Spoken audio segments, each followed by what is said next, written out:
si vous avez des questions brûlantes, s'il y a quelqu'un qui est bloqué. Alors en particulier, je sais qu'il y avait au moins une personne qui n'arrivait pas à soumettre sa revue par les pairs alors qu'elle a été convaincue d'avoir tout bien fait. Donc ça, il y a une réponse très simple. Mais sinon, allons-y. Donc pour commencer, vous connaissez donc la bonne pratique, c'est de toujours cliquer sur communauté. Donc, et ensuite, c'est seulement là, quand vous voyez la barre jaune avec votre nom, vous êtes sur votre profil personnel. Donc vous avez appris qu'on ne fait rien dans ce profil personnel parce que quand on est sur son profil personnel, on n'est pas dans le cours. Pour rejoindre le cours, il faut rejoindre la communauté OMS SPMVS mai 2018. Alors là, quand vous voyez la barre bleue, vous êtes au bon endroit. Alors pour ceux qui trouvent ça, qui connaissent déjà tout ça, soyez patients et indulgents, et je vous demande votre indulgence parce que il y a des niveaux de très variés en termes de ces compétences digitales qui sont nouvelles pour certains d'entre nous. Je sais qu'il y a une semaine dernière, il y avait une personne dans le groupe qui utilisait Skype pour la première fois pour rejoindre pour dialoguer avec Philippe Jaillard. Alors, Gildas Martial Gangoué Makuna qui dit juste pour me rassurer que mon travail de rattrapage a été validé, j'avais aussi rempli le formulaire. Donc, je vais vous montrer, Gildas, comment vérifier cela. Donc, on va aller sur Updates déjà. Donc, vous pouvez, j'ai déjà partagé avec vous, donc après sur Filter Updates. Donc, c'est ce petit bouton magique. Et là, vous allez filtrer donc les messages des administrateurs uniquement. Et ceci vous permet d'avoir dans la fenêtre centrale uniquement les mises à jour de l'équipe du cours. Donc là, par exemple, si on va sur le regroupement de la semaine 3, donc je suppose que votre question concernait ce regroupement, cher Gildas. Donc, on va voir. Alors oui, donc ici vous avez votre tâche de rattrapage, donc et vous avez bel et bien complété cette tâche. Donc c'est le docteur Anna Cadet qui s'occupe de recenser la progression de l'ensemble des apprenants. Vous allez dans la semaine 6 ou peut-être la semaine d'après recevoir un mail qui vous notifiera donc de votre éligibilité ou non pour la certification. Donc si vous avez notifié votre absence pour un ou plusieurs regroupements, mais vous êtes très peu nombreux à être absents puisqu'on est là encore même pour cette séance de support technique, nous sommes 90. Ça aussi, c'est tout à fait remarquable et ça porte honneur à votre engagement pour le cours. Mais pour les quelques personnes qui ont loupé des séances, vous devez donc non seulement nous dire, justifier de votre absence, mais en plus donc terminer cette tâche de rattrapage. Pour ceux qui n'ont pas compris comment ça marche, eh bien dans la mise à jour qui présente le regroupement, vous verrez, il y a toujours une tâche de rattrapage. Pour la semaine 3, c'était donc de choisir une activité mentionnée dans l'un des projets créateurs présentés lors du groupe de discussion, partager le nom du participant présentateur et partager votre propre expérience de cette stratégie.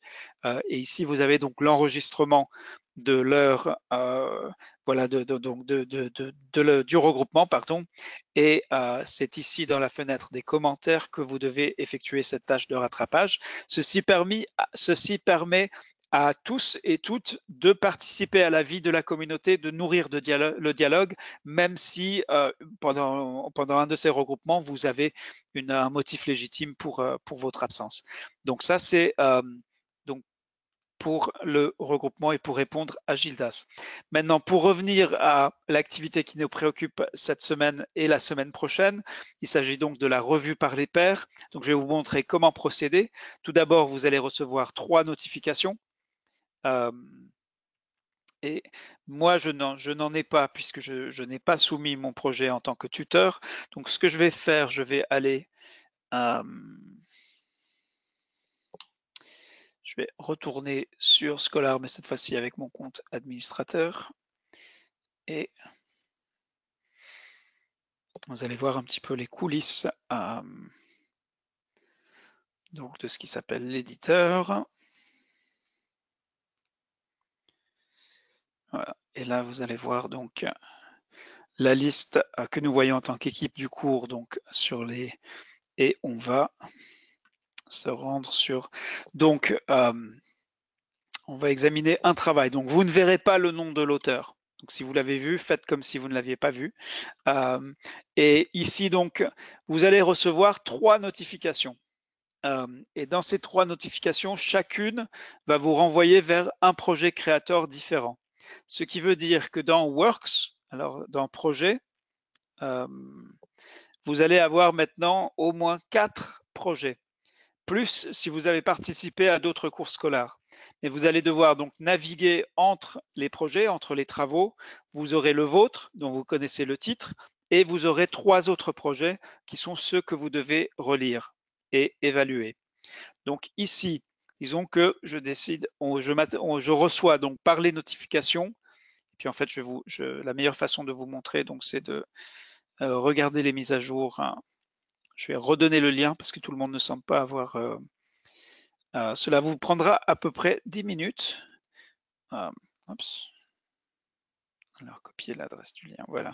Si vous vous rendez sur cette mise à jour, vous verrez qu'il y a des petits tutoriels qui vous expliquent comment accéder aux notifications. Je ne peux pas le faire là parce que je n'ai pas d'utilisateur qui vient de recevoir ces notifications. Vous les avez tous acceptées. Mais donc la revue par les pairs est expliquée dans cette vraiment point par point, et cela vous prendra moins de 15 minutes, je pense, pour regarder tous ces tutoriels, mais cela pourra vous économiser vraiment des heures à vous arracher les cheveux si vous n'y arrivez pas. Ou si vous vous retrouvez bloqué parce que justement vous ne les avez pas regardés avant.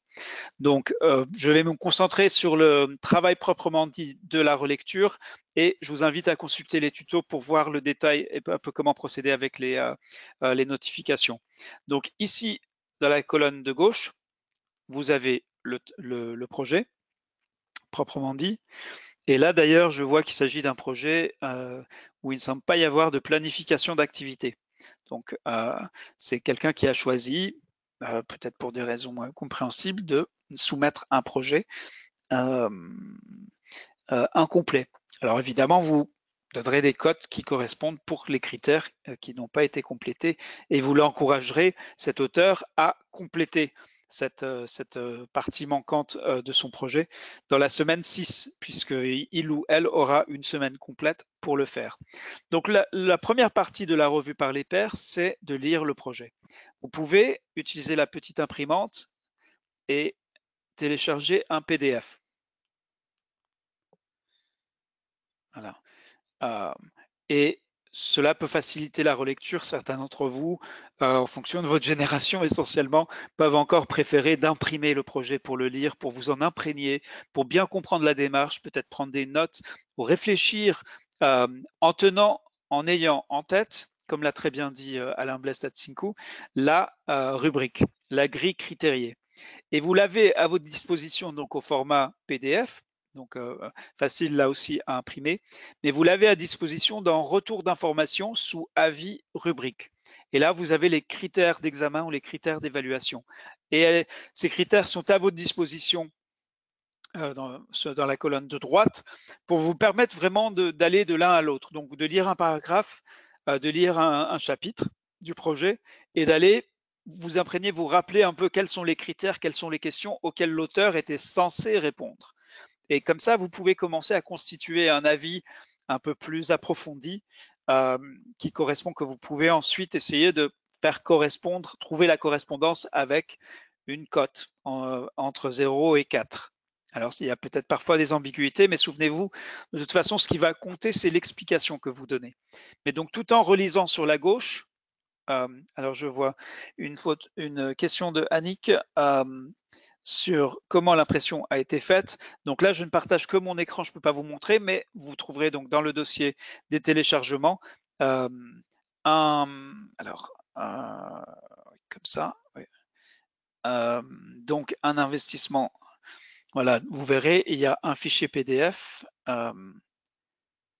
Et je vais voir si je peux. Non. Voilà, je vais voir si je peux l'ouvrir. Ah, pas. Non. Il télécharge quand même. OK. Donc, utiliser la petite imprimante, c'est pas pour envoyer à imprimer, c'est pour télécharger un PDF. Donc, vous trouverez dans votre dossier téléchargement, dans votre navigateur, le fichier PDF, et celui-là, vous pouvez l'ouvrir et l'imprimer. C'est le moyen le plus simple pour obtenir une copie propre que vous pouvez relire en toute tranquillité. Alors pour Marie-Paulette qui dit j'ai reçu 2 notifications et la totalité par mail, est-ce que cela pose problème? Oui, il semble y avoir un problème. Je vous invite à contacter Anna Cadet au plus vite pour, pour régler ce problème. Ou en tout cas pour vérifier de quelle est sa nature et quelle peut être donc sa solution. Donc ici, voilà. En principe, vous ne recevez pas les projets par mail, vous recevez uniquement un avis et une notification avec un lien qui vous permet d'accéder à Creator et d'accéder à ce projet. Sachant que vous allez devoir naviguer entre 4 projets, les 3 projets cette semaine et la semaine prochaine qui sont en relecture chez vous. C'est donc votre responsabilité de terminer ces évaluations. Cette revue par les pairs. Et évidemment, le 4e projet, c'est le vôtre, sur lequel vous allez revenir dans la semaine 6. Donc cela est expliqué dans les tutoriels. Malheureusement, je ne peux pas, puisque je n'ai pas de notification, je ne peux pas vous montrer exactement comment ça marche. Donc pour revenir au travail d'évaluation, ici, vous allez maintenant passer à l'onglet revoir le travail. Une fois que vous en êtes vraiment imprégné. Et c'est là où vous pouvez commencer donc le travail de notation et d'explication. Il sera suivi, ne confondez pas notation ou cote avec les annotations, qui seront la dernière étape. Et sans cette étape, il vous sera impossible de soumettre votre évaluation, votre revue par les pairs. Donc ici, vous avez le format général et présentation. Donc, si vous voulez vous souvenir qu'est-ce que vous devez évaluer? Et c'est là où le commentaire d'Alain Blaise Tatsinkou est particulièrement pertinent. Il ne s'agit pas de votre opinion personnelle. Il s'agit de votre jugeote, de votre capacité d'appréciation, d'évaluation critique à travers le filtre de la grille critériée. Alors peut-être que cette grille sera améliorée par la suite, mais pour l'instant, c'est avec celle-ci que vous travaillez. Donc, si vous trouvez qu'il y a des choses qui sortent du cadre de la grille, mais qui vous semblent importantes à souligner, n'en faites pas. Donc, ne motivez pas votre cote par rapport à ces critères, on va dire, hors grille, mais vous pouvez tout à fait les mentionner si vous pensez qu'il y a moyen de faire encore mieux que ce qui est énoncé dans la grille critériée. Mais ça reste votre point de référence et c'est notre point de référence à tous. Et c'est comme ça qu'on arrive à avoir des évaluations cohérentes. Donc, première chose à faire, vous notez la note. Donc, par exemple, ici, je vois que le récit est-il clair, bien organisé et concis? Contient-il des informations pertinentes et précises? Et surtout, par exemple, si je trouve que c'est trop long, eh bien, à moi de donner des conseils sur comment l'auteur peut être plus concis. Donc, il ne suffit pas de dire simplement de le noter ou d'enlever un point parce que c'est trop long. Il s'agit aussi de dire comment concrètement il pourra réduire la taille du texte. Et alors après, pour ce critère, donc le format et la présentation, c'est là où vous voyez, j'ai une fenêtre très large pour élaborer mes explications. Donc si je donne par exemple ici, disons, je ne dis pas du tout que c'est la note que je donnerai, je n'ai pas relu attentivement le projet, mais si je donne un 2 sur 4, alors un 2 sur 4, c'est le format et la présentation requièrent une certaine révision. Donc à moi d'expliquer. Voilà, je peux commencer par des jugements un peu subjectifs. Bonne présentation, mais voilà, je vous conseille de faire ceci ou cela. Voilà comment vous pouvez agir pour remonter cette cote. C'est pour que la version finale, si elle revenait vers moi, je dirais ah là il y a une amélioration en termes du format et en ce qui concerne le format et la présentation, et je vois que mon conseil a été pris à cœur. Ou au contraire, peut-être que l'auteur pourra aussi choisir d'ignorer mon conseil. C'est aussi de son ressort, c'est son projet. Mais donc, c'est pour ça qu'on parle de conseils et de suggestions, de recommandations et non pas de prescriptions. Donc, le ton qu'on utilise quand on donne un feedback fait aussi une différence. Il faut aussi nous prioriser. Qu'est-ce qui va être le plus important dans un projet qui est très compliqué, très incomplet, on va dire, pour dire qu'on dirait en privé très mauvais, comment appuyer sur quelques points précis qui vont permettre à l'auteur de comprendre qu'est-ce qu'il peut faire pour améliorer son projet. Donc, vous voyez, vous avez de la place ici. Vous pouvez aussi, voilà, dans mon expérience, lorsqu'il s'agit de planification, voilà, il vaut mieux faire court, mais percutant. Voilà, s'il s'agissait par exemple d'un projet trop long. Par exemple, voici comment, voilà.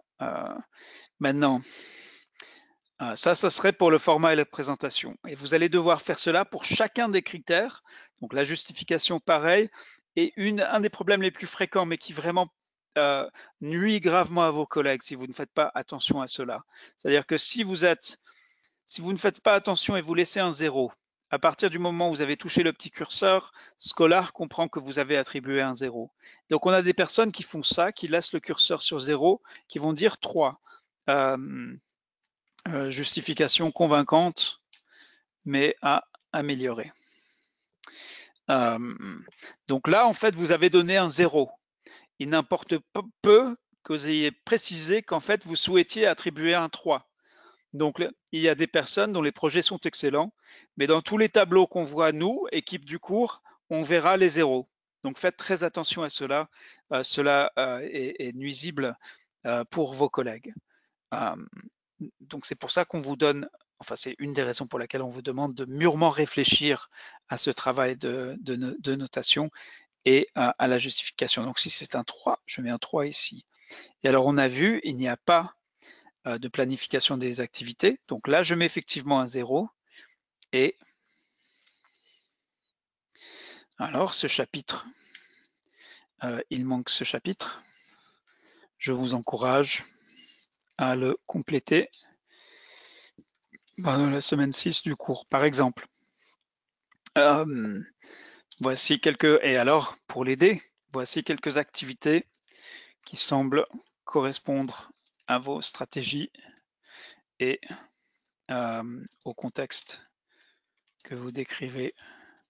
Attention, je ne connais pas le pays. Voilà.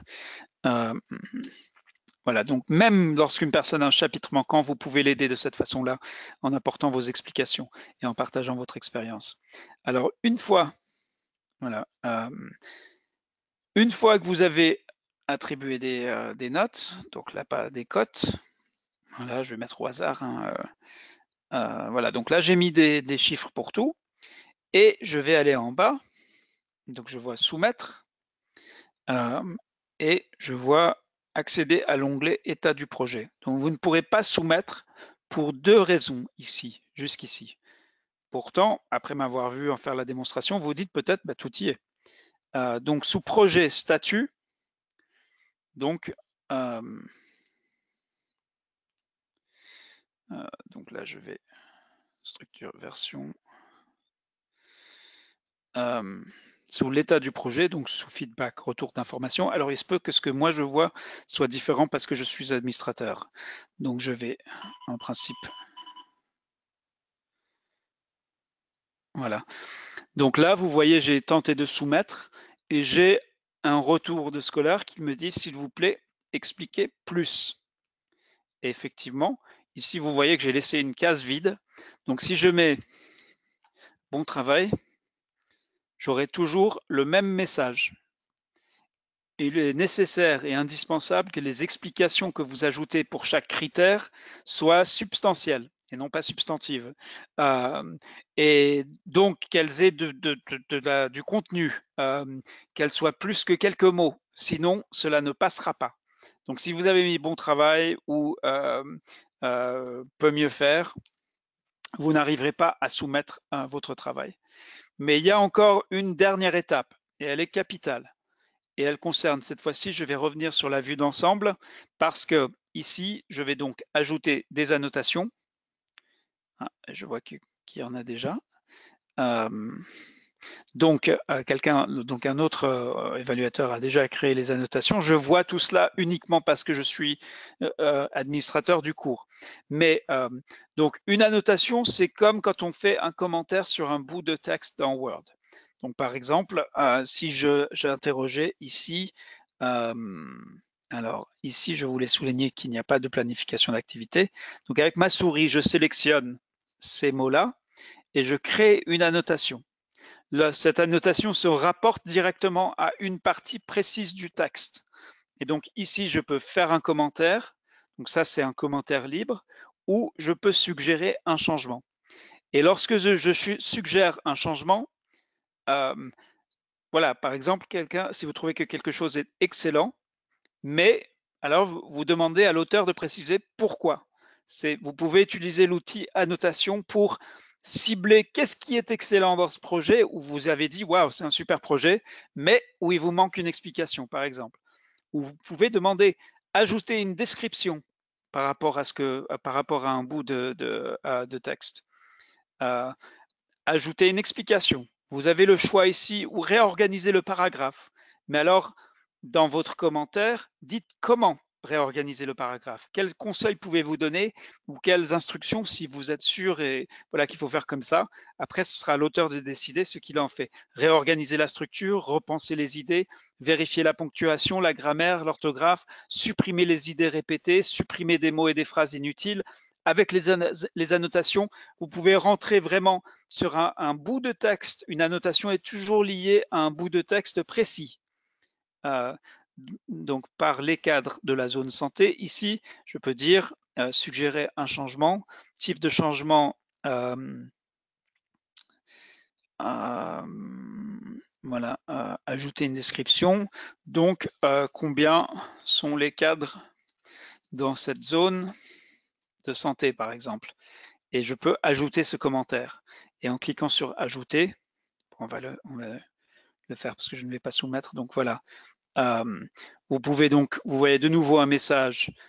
Scholar a automatiquement sauvegardé tout ce que vous avez réalisé pour la revue par les pairs. Donc vous n'êtes pas obligé de tout faire d'un coup, vous pouvez commencer à travailler et revenir. Les revues par les pairs, les commentaires que vous avez mis et les cotes devront toujours être là, sauf la seule exception si vous êtes dans une zone où il y a un très faible accès à Internet, c'est là où vous pouvez vous devez être particulièrement méticuleux. Assurez-vous que vous avez vérifié la date à laquelle la dernière sauvegarde remonte et l'heure pour être sûr que vous n'allez pas perdre votre travail. Alors, une bonne question de Issoufou Savadadogo. Je voudrais savoir s'il faut expressément citer l'investissement transformant dans la justification ou bien il faut juste le titre. Alors, oui, c'est une bonne question. Cette histoire du titre, alors, oui. C'est vrai que si l'investissement transformant est dans le titre, il n'y a pas besoin de l'énoncer dans la narration, dans le texte. Donc cela me semble acceptable. Toutefois, il est encore mieux de bien citer explicitement, de se référer à l'investissement transformant dans le texte, ce que notre collègue, l'auteur du plan sur la Gambie, n'avait pas fait. Mais du coup, on s'est retrouvé à décoder. Pour Antoinette, je n'arrive pas à modifier le titre tel que recommandé dans la notification et inscrire mon investissement transformant afin de partager mon plan. Alors, Antoinette, je vais vous montrer exactement comment changer le titre. Le tutoriel est ici. Donc, est en fait dans la création lorsque vous avez créé votre projet Creator. Donc, je vais vous inviter à revoir. Donc, c'était au début de la semaine 2. Donc, allons-y, regroupement de la semaine 2. On y est presque, vous voyez, c'est impressionnant de voir la quantité du travail produit par les apprenants. Attendez, je vais changer de... Voilà, ça va aller un peu mieux comme ça pour répondre à votre question. Et je vois qu'il nous reste seulement 5 minutes. Bonjour. Donc, pour revenir, avant de traiter revenir sur cette question du titre du projet, donc vous voyez ici, il y a ce bouton « Aller à l'état du projet » et c'est là où l'état du projet, donc le feedback est en attente. Je ne peux pas encore soumettre mes feedbacks. Pour soumettre mes feedbacks, il est indispensable que j'ai rempli donc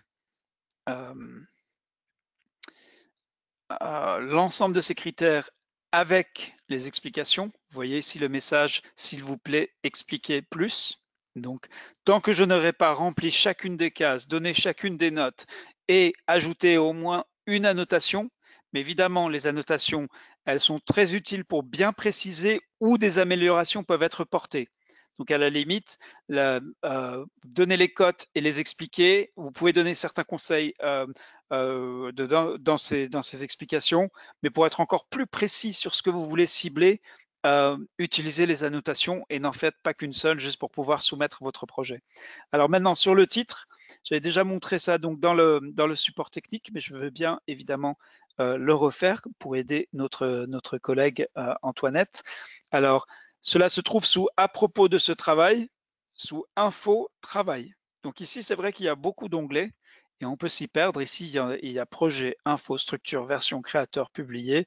Ensuite, il y a un deuxième niveau des onglets, statut, chronologie, description, dialogue. Donc, il faut bien aller sur info travail. Une fois que vous êtes sur info travail, ici, vous voyez le titre. Et ici, vous voyez le petit crayon jaune qui apparaît seulement quand votre souris survole cette partie-là de la case du titre. Et c'est en cliquant sur le petit crayon jaune que la fenêtre, que le titre devient éditable. Et là, vous pouvez le changer pour ensuite le sauvegarder. Donc là, vous verrez ici, ce qui prête à confusion, c'est que si on essaye de changer, on se dit, ah ben logiquement, ça doit être ici. Ici, je peux cliquer dans tous les sens. Je n'arrive pas à modifier ce titre. Bon, là, je vais... Voilà, donc il est nécessaire d'aller dans About this work en anglais, ou si je traduis en français, donc à propos de ce travail, ensuite sur Info et ensuite sur Travail.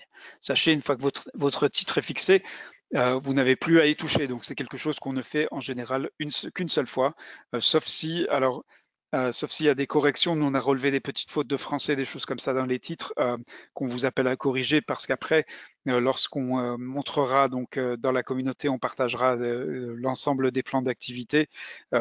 S'il y a des fautes d'orthographe dans le titre, évidemment, ou des accents oubliés, cela peut porter préjugé à un projet qui est par ailleurs très bon. Alors, Georges, qui demande devons-nous terminer les 3 projets avant de soumettre, ou il faut soumettre chaque projet après avoir terminé la revue? Très bonne question, c'est à vous de décider comment vous souhaitez organiser votre travail. Nous avons donc 2 approches conseillées. Nous avons publié une mise à jour à ce sujet. Donc soit l'approche numéro 1, donc est ciblée sur les notes et les explications. Donc lundi, vous auriez lu tous les plans évalués. Mardi, vous passez en revue le plan 1 et vous ajoutez des notes et des explications. Mercredi, vous faites le plan 2, jeudi le plan 3 et le vendredi, donc vous faites la révision des évaluations. Et la semaine 5, vous vous concentrez sur les annotations. Donc c'est une approche proposée. La deuxième approche consiste à dès lundi, lire les 3 plans, ce qui vous permet de réfléchir, de découvrir un petit peu comment ces 3 plans sont différents en termes de structure, en termes d'approche, évidemment de contexte. Et vous prenez des notes sur les principaux points que vous estimez importants à améliorer. Et mardi, vous travaillez sur le plan 1 pour les notes, les explications et les annotations. Vous faites tout cela donc jusqu'à la fin de la semaine pour les 3 plans. Et pour le suivi et l'évaluation, vous vous occupez du suivi des activités et du suivi évaluation dans la semaine 5 en traitant un plan chaque jour. Donc ça, ce sont 2 suggestions. Vous avez été nombreux donc à répondre et confirmer votre choix d'une méthode ou l'autre. Vous êtes libre de le faire comme vous le souhaitez. Ah, alors, oui, ça, je ne l'avais pas vu. On va vérifier ça.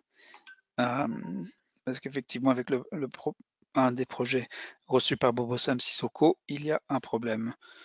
Voilà, donc vous voyez, les 2 solutions ont fonctionné par le passé pour les cohortes précédentes. La seule chose qu'on vous appelle à ne pas faire, c'est attendre le milieu de la semaine prochaine, voire plus tard dans la semaine 5 pour commencer la revue par les pairs. Donc là, vous aurez un feedback, on suit dans les analytics, on peut voir comment se comporte l'ensemble de la cohorte, mais on peut voir aussi au niveau individuel la progression de chacun. Vous voyez qu'actuellement pour notre cohorte, ici, donc ça c'est le taux de soumission, pour l'instant nous avons 1%, 1,22% de la cohorte qui a reçu, qui a terminé la revue par les pairs. Donc en fait, je crois qu'on en a 5 jusqu'ici. Ce n'est pas dramatique. Mardi, s'il n'y a pas un nombre important, de revue par les pairs, et bien à ce moment-là, on reviendra vers vous avec un message un peu plus explicite. Je vais vous montrer ici un peu comment, dans les coulisses de Scholar, l'équipe du cours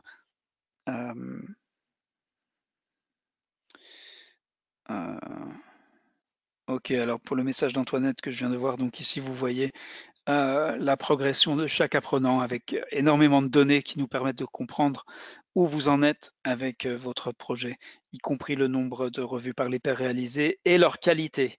Donc la qualité de la revue est au moins aussi importante que le fait de l'avoir terminée.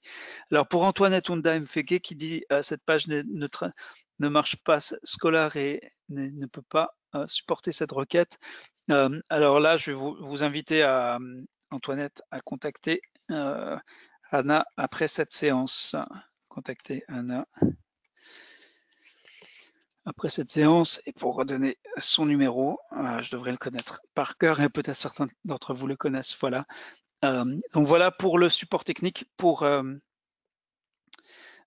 cette semaine 4 et surtout sur le sens de la revue par les pairs. C'est un devoir que vous avez non pas seulement vis-à-vis des obligations du cours, mais aussi vis-à-vis de vos collègues. Donc je sais que cela veut dire beaucoup de choses pour vous. Vous connaissez de mieux en mieux. Certains d'entre vous ont gardé le contact suite au café café à distance. Certains d'entre vous se connaissaient déjà. Certains d'entre vous travaillent dans le même pays ou dans la même organisation. Donc, on a confiance que cette dynamique de revue par les pairs va vous permettre de réaliser un travail important dans cette semaine et la semaine prochaine. Donc Jaurès, merci, est toujours intéressant pour pouvoir aider aussi les autres au cas où. Merci Jaurès d'être resté. On va renforcer le soutien aux accompagnateurs OMS Scholar dont vous êtes et on apprécie vraiment le niveau d'engagement. C'est remarquable qu'il y ait eu 34 personnes qui se soient portées volontaires pour aider cette deuxième cohorte. Et là, en fait, on est sur le point, je vous dis un petit mot, certains d'entre vous qui sont anglophones sont peut-être au courant que nous sommes sur le point de lancer une nouvelle initiative scolaire autour des enquêtes de couverture vaccinale.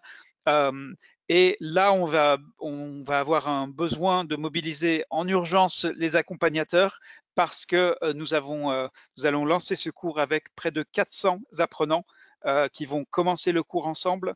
Donc, Jaurès, tu vas avoir des nouvelles de nous et on va avoir besoin de toi.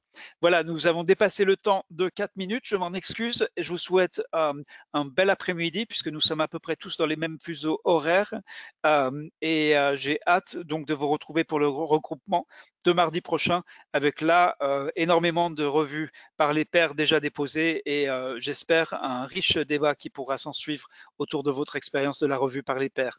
Je vous salue chaleureusement à nouveau et je vous dis à très bientôt. Je vais maintenant activer les micros. Bye bye à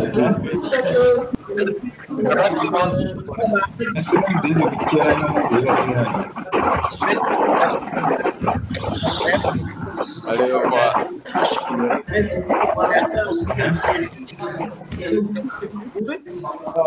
Les web connexions sont de nouveau activées. Merci, merci, merci.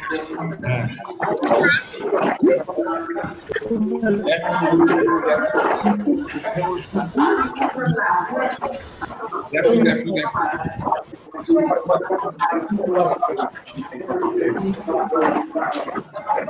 Merci d'avoir.